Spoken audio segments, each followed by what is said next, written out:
কিভাবে ব্রাশ পেন্সিলের মতো ব্রাশ কাল কিভাবে ধরছি দেখো তো কোথায় ধরছি ব্রাশটা এই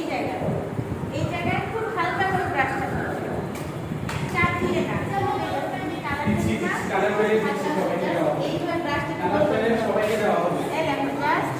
ব্রাশটা নিয়ে এই গোল করে ঘোরাবা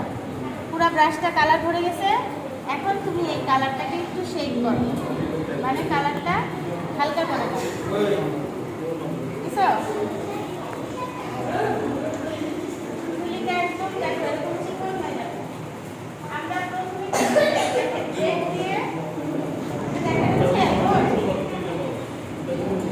একটা দাগ দেখো এই চিকন করে আমরা এভাবে দিতে পারি তাই না হালকা করে এই একটা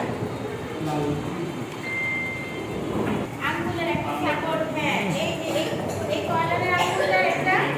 সাপোর্ট দিতে পারতেছি এই দেখো আমি তো এখানে সোজা আছি তাই না দাগটা জাস্ট এই যাবে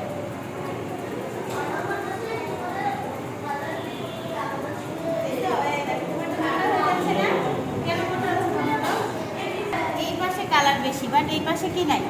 কালার নাই তাই না